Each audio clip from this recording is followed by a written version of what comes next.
क्या बोलते हो, सीपीयू।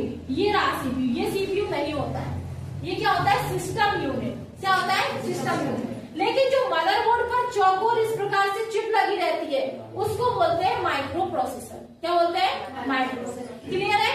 तो माइक्रो प्रोसेसर के कारण ही आज कंप्यूटर स्मार्ट वॉच के रूप में है, हमारे वॉशिंग मशीन के रूप में है, या कहीं एम्बेडेड के रूप में भी कह सकते हैं। और दूसरा हमारे पास लैपटॉप, डेस्कटॉप, पामटॉप, टैबलेट, ये सब किसकी वजह से हो पाई है, माइक्रो प्रोसेसर की वजह से। क्योंकि माइक्रो प्रोसेसर की जो स्पीड होती है वो बहुत अच्छी होती है और प्लस इसकी स्टोरेज कैपेसिटी भी अच्छी होती है। इसीलिए कंप्यूटर में जो मेन चीज होती है वो माइक्रो प्रोसेसर होता है। ठीक है, जितनी अच्छी कंपनी का, जितनी अच्छी कोर का माइक्रो प्रोसेसर यूज करेंगे उतना फास्टली हमारा कंप्यूटर काम करेगा। क्लियर है। अब हम देखते हैं फिफ्थ जनरेशन में क्या चल रहा था। तो फिफ्थ जनरेशन में चल रही थी VLSI और चल रही थी ULSI।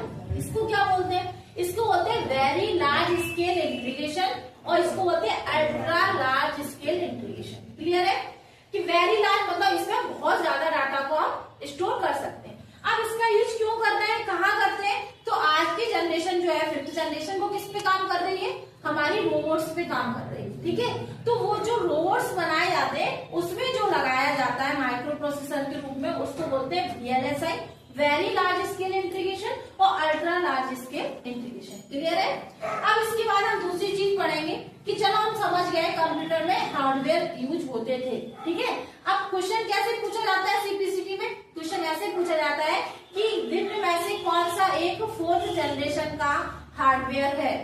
ऑप्शन में होगा आईसी, ट्रांजिस्टर, वैक्यूम ट्यूब और micro processor. Micro processor. Clear है। यह पूछा जाएगा आईसी चिप का यूज किस जनरेशन में किया गया था, तो थर्ड जनरेशन। क्लियर है। ये बिल्कुल रट लेना, क्वेश्चन पूछा जाता है। दूसरा, हमें ये चीज पता चल गई। ठीक है, टेक्नोलॉजी क्या यूज हुई। अब हम दूसरी जो चीज पढ़ेंगे वो होगी हमारी लैंग्वेज। क्या होगी, लैंग्वेज, कि हमने लैंग्वेज कौन सी यूज करी। ठीक है, अब लैंग्वेज में फर्स्ट जनरेशन में जो लैंग्वेज थी, जो सबसे लो क्लास लैंग्वेज होती है वो होती है मशीन लैंग्वेज। हम आपको बता चुके हैं, जो कि कौन समझता है मशीन लैंग्वेज, ओनली कंप्यूटर, मतलब मशीन के लिए ही बनाई। मशीनें है, कंप्यूटर क्या है, मशीन है, इलेक्ट्रॉनिक। अब कंप्यूटर के लिए जो लैंग्वेज बनाई गई उसको बोलते हैं अपन लो लेवल लैंग्वेज। तो फर्स्ट जनरेशन में जो यूज हुई थी वो मशीन लैंग्वेज हुई थी। ठीक है, मशीन लैंग्वेज। अब ये कैसी थी, लो लेवल लैंग्वेज थी। कैसी थी, लो लेवल। अब मशीन के बाद हम जो लैंग्वेज लेके आए थे उसको लेके आए थे हाई लेवल लैंग्वेज नहीं बोलते, उसको लो लेवल ही बोलते हैं, असेंबली लैंग्वेज। कौन सी थी, असेंबली लैंग्वेज। ये भी कैसी थी, लो लेवल लैंग्वेज। अब इसमें क्या था, इसमें हमने बताया कि जो मशीन भाषा है उसमें ओनली 0,1 का यूज किया जाता था। क्लियर है। मशीन भाषा में किसका यूज किया जाता है, 0,1 बाइनरी नंबर बोलते हैं जिनको। अब हम कहे असेंबली भाषा क्या थी, तो असेंबली, उन्होंने कहा कि मशीन भाषा हम लोग समझ नहीं पाते, हम यूजर जो प्रोग्राम बनाते हैं वो मशीन लैंग्वेज समझ नहीं पाते थे, तो उन्होंने कहा कुछ ऐसा डेवलपमेंट किया जाए जो हम भी समझ सके। तो जैसे हम लिखते हैं एडिशन, लिखते हैं, अगर हमें ऐड करना हो हम एडिशन लिखते हैं, सबट्रैक्ट करना हो सब्ट्रैक्शन लिखते हैं। लेकिन इन्हीं चीज को असेंबली भाषा में कैसा लिखा जा रहा था, कोड की तरह। कैसे लिखा जाता है, कोड। जैसे हमें ऐड लिखना, एडिशन लिखना है तो ओनली ऐड, सबट्रैक्ट लिखना है तो सब, मल्टीप्लाई लिखना है तो MUL। तो ऐसे शॉर्ट फॉर्म में कर रहे थे चीजों को, बड़े डाटा को शॉर्ट फॉर्म में करने का काम कौन कर रही थी, असेंबली भाषा। तो हम ऐड पढ़ना जानते हैं, सबट्रैक्ट पढ़ना हम जानते हैं, मल्टीप्लाई लिखा हम पढ़ लेंगे, क्या हम ये पढ़ पाएंगे, ये या ऐसे ये हम पढ़ पाएंगे, क्या लिखा है नहीं समझ आता हमें, 0,1 क्या डाटा लिखा है हमें पता ही नहीं। तो हम इसको, इसके बाद हम इसको थोड़ा बहुत समझ में, लेकिन इसमें भी दिक्कत थी क्या, जैसे हमने लिखा चेंज डायरेक्टली, अभी क्या लिखा, चेंज डायरेक्टली।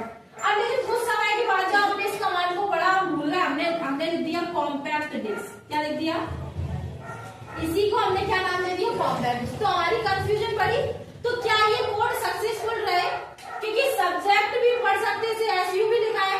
मान लो हम सब्जेक्ट पढ़ ले, इसको अभी सबट्रैक्ट ना पढ़ के हम क्या पढ़ सकते हैं, पढ़ सकते हैं। इसको मल्टीप्लाई ना पढ़ के मल्टीपल पढ़ सकते हैं, कुछ भी पढ़ सकते हैं, क्योंकि हमें शॉर्ट फॉर्म में इतना अच्छे से क्लियर होगा नहीं। तो उन्होंने कहा ये भी चीज हमें कुछ समझ में नहीं आई, ये लैंग्वेज भी कैसे डाल दो, लो लेवल लेवल में ही डाल दो, हम यूजर्स के समझ से बाहर है, ठीक है। तो उसके बाद फिर वो और लैंग्वेज लेके आए थर्ड जनरेशन में। थर्ड जनरेशन में जो लैंग्वेज आई वो आई है फॉर्ट्रॉन, ये पहली लैंग्वेज है, ठीक है। और उसके बाद आई क्या बोलते हैं बेसिक पास्कल, ठीक है। ये किस लैंग्वेज की, वो किस जनरेशन की लैंग्वेज है, थर्ड जनरेशन की। बेसिक हुआ, फॉर्ट्रन हुआ, पास्कल हुआ, ये सब किस जनरेशन की लैंग्वेज है, थर्ड जनरेशन। तो ध्यान रखना, अभी इसमें हम और डिटेल में लिखवाएंगे, जब लैंग्वेज टॉपिक पढ़ेंगे तब उसमें हम पूरी लिखवाएंगे, इसमें अभी कुछ छूट जाएगा, ठीक है, इस चीज में ध्यान रखना। अब हम थर्ड जनरेशन तक आ चुके हैं, ठीक है। थर्ड जनरेशन में पहली जनरेशन में हमने मशीन लैंग्वेज पढ़ी, दूसरे में असेंबली पढ़ी, तीसरे में हमने जावा, फॉर्ट्रन, कोबोल भी सीखी है, ठीक है, लोगो भी सीखी है। तो ये जो लैंग्वेज है वो किस जनरेशन की है, थर्ड जनरेशन की। अब हमने कहा कि ठीक है, अभी तक हम किस पे चल रहे थे, नॉर्मली काम कर रहे थे अपने प्रोग्राम्स पर। उन्होंने कहा कुछ ऐसा लेके आइए जो इंटरनेट पे काम करे। इंटरनेट नाम की भी चीज आई कब, जब हमारी फोर्थ जनरेशन चली। तो उन्होंने कहा अब ऐसे ही कोई प्रोग्राम्स लेके आइए जिससे हम प्रोग्राम डिजाइन कर सके। जैसे हमने कहा फेसबुक है, फेसबुक किस भाषा में बनी है, तो जावा भाषा में बनी है। अब बनी कैसे होगी, जब इंटरनेट का यूज किया हुआ तभी तो बनी होगी। तो फोर्थ जनरेशन में पहुंचते पहुंचते हम इंटरनेट तक पहुंच चुके थे।